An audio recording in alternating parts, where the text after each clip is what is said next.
जय श्री श्याम भक्तों, आज है मंगलवार यानी कि हनुमान जी का वार। हनुमान जी सकल कार्य को सिद्ध करने वाले होते हैं। हमारे शास्त्रों के अनुसार हनुमान जी को पराक्रम, बल, सेवा और भक्ति का आदर्श देवता माने जाते हैं। तो आज हम हनुमान जी की कथा को जानेंगे, हनुमान जी के व्रत के नियम को जानेंगे और कितने व्रत करने चाहिए ये भी मैं आपके साथ आज मैं शेयर करूंगी। बोलिए हनुमान जी महाराज की जय। हनुमान जी को सकल गुण निधानम भी कहा गया है।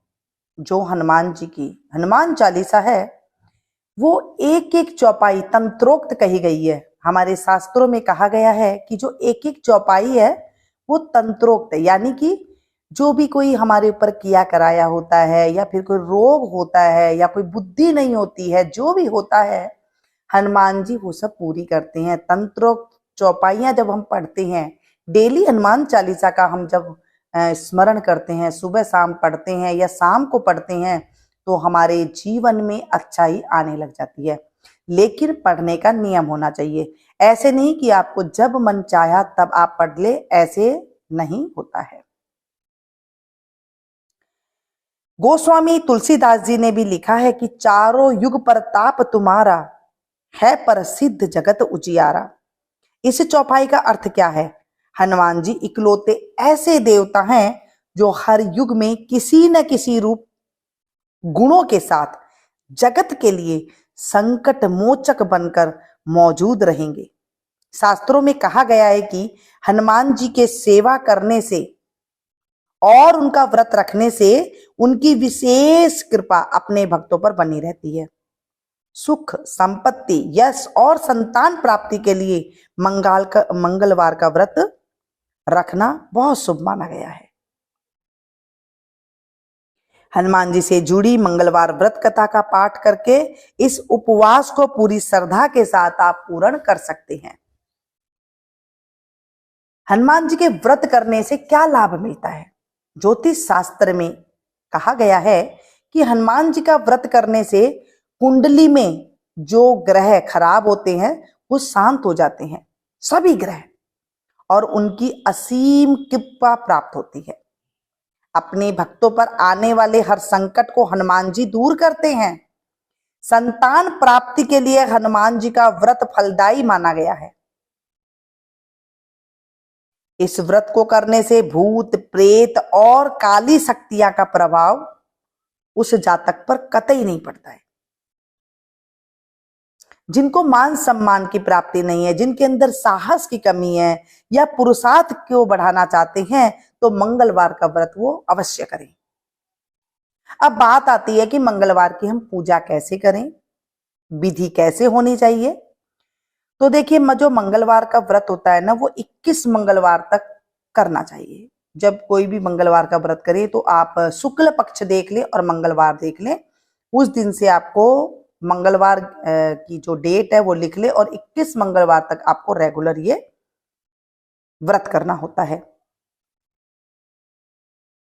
मंगलवार के दिन ब्रह्म मुहूर्त में उठकर, यानी कि सुबह सवेरे जल्दी उठकर स्नान वगैरह करके उसके बाद सबसे पहले हनुमान जी का ध्यान करें और व्रत का संकल्प लेना चाहिए। कोई भी जब हम व्रत करते हैं तो उसका संकल्प अवश्य ले, नहीं तो फिर पता नहीं चलता है। जैसे आपने व्रत किया तो आप संकल्प लें, हाथ में जल ले लें, कुछ फूल ले लें या फिर कोई चावल के दाने ले लें। अगर वो भी नहीं है तो आप या सिक्का रख लें कोई, या फिर खाली जल से भी आप जो है कर सकते हैं संकल्प।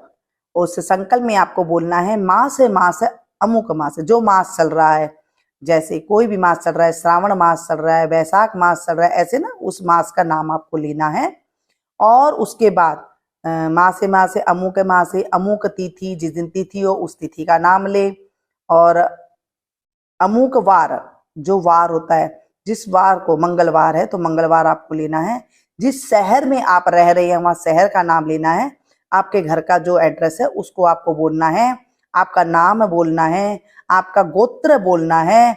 और इस तरह से आपको संकल्प लेना है कि हे प्रभु, हे हनुमान जी महाराज, हे मेरे प्रभु, आज से मैं ये मंगलवार का व्रत का संकल्प कर रहा हूं या कर रही हूं, तो ऐसे तो जो है लड़कों को ये करना चाहिए, लड़कियों को जो है कम ही करना चाहिए इस व्रत को, औरतों को। लेकिन फिर भी श्रद्धा भाव है तो आप कर सकते हैं। तो 21 मंगलवार तक का ये व्रत का संकल्प मैं ये कर रहा हूं, इसे आप पूर्ण कीजिएगा, कोई विघ्न बाधा मेरे बीच में ना आए। इस तरह है मेरे प्रभु, आप इस पर मेरे पर कृपा करना, ये व्रत को आप पूर्ण करना, इस तरह से आपको संकल्प करना है। और उस जो जल है उसे आपको जमीन में छोड़ देना है।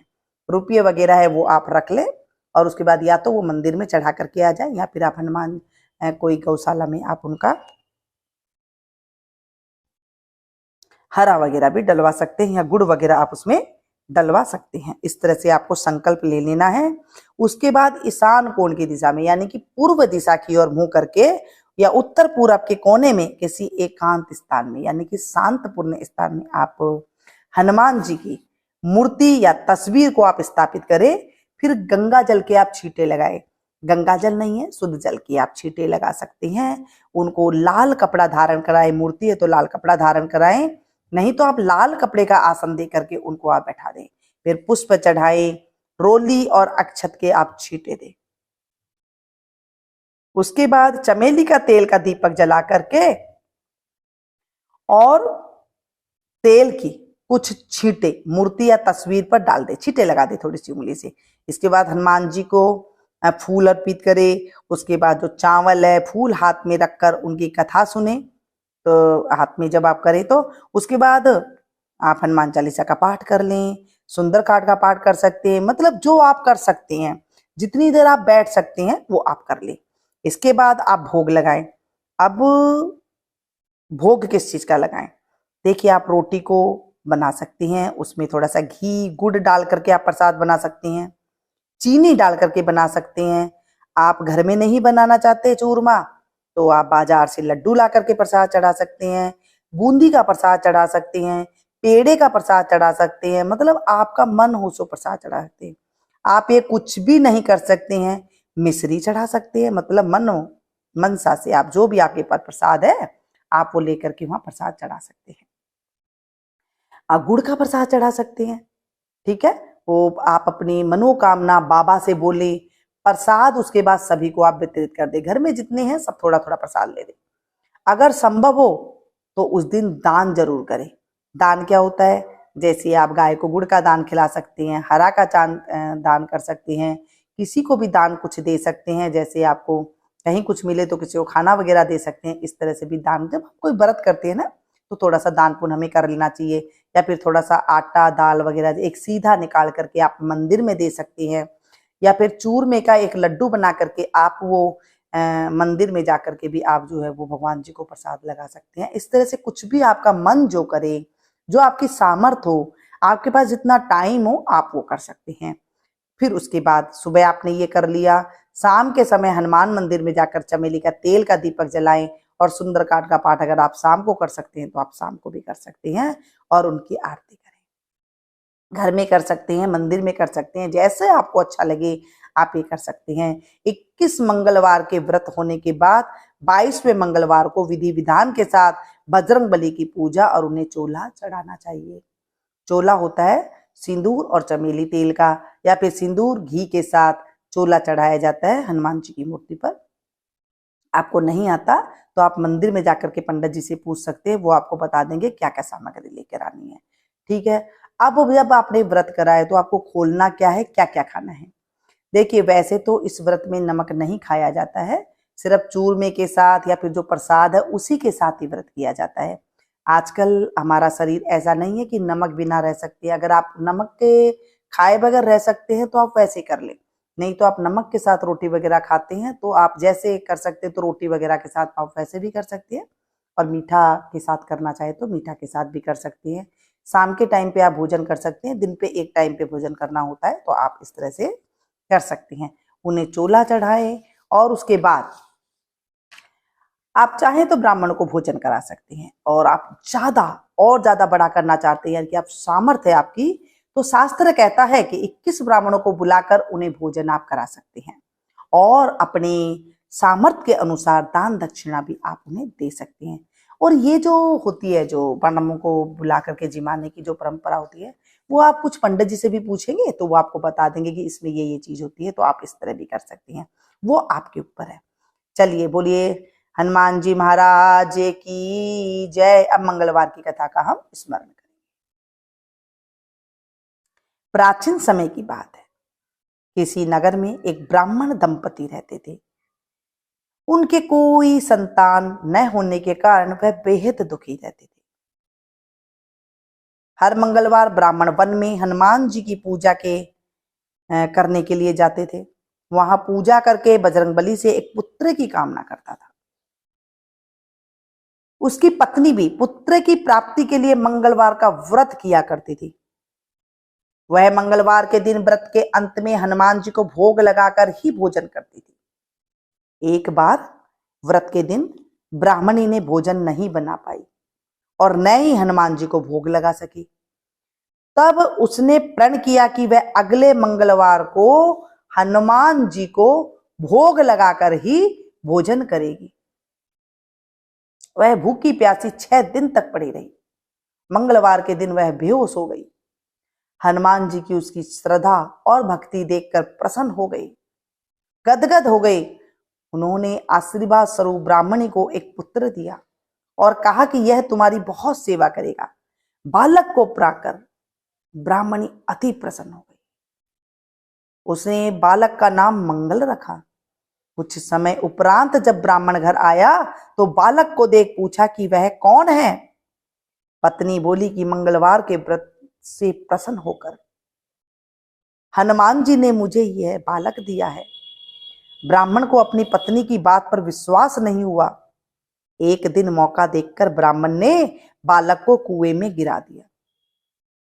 घर पर लौटने पर ब्राह्मणी ने पूछा कि मंगल कहाँ है। तभी पीछे से मंगल मुस्कुराकर आ गया।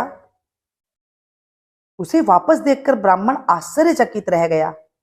रात को हनुमान जी ने उसे सपने में दर्शन दिए और बताया कि यह पुत्र उसे उन्होंने ही दिया है। ब्राह्मण सत्य जानकर बहुत ज्यादा खुश हुआ। इसके बाद ब्राह्मण दंपति प्रत्येक मंगलवार को व्रत विधि विधान से रखने लगे। जो मनुष्य इस मंगलवार की व्रत कथा को सुनता है, सुनाता है, पढ़ता है और नियम से व्रत रखता है, उसे हनुमान जी की कृपा से सभी कष्ट दूर होकर के सर्व सुख प्राप्त होता है और हनुमान जी का दया के पात्र बन जाते हैं। जो इस कथा को सुनते वक्त हुंकारा भरता है, उसके सब कष्ट दूर होकर के सर्व सुख प्राप्त होता है। बोले हनुमान जी महाराज की जय। मंगल भवन अमंगल हारी, द्रवहु सुदशरथ अजिर बिहारी। दीन दयाल विरधु संभारी, हरहु नाथ मम संकट भारी। जय सिया राम बोलो जय सिया रामा, जय सिया राम बोलो जय हनुमाना। जय सिया राम बोलो जय सिया रामा, जय सिया राम बोलो जय हनुमाना। प्रभसी नगर की जय सब काजा, हृदय राखी कौशलपुर राजा। बोले हनुमान जी महाराज की जय, रामचंद्र भगवान की जय। अगर ये मंगलवार की कथा व्रत विधि आप लोग को पसंद आई हो तो एक लाइक दे करके जरूर जाइएगा।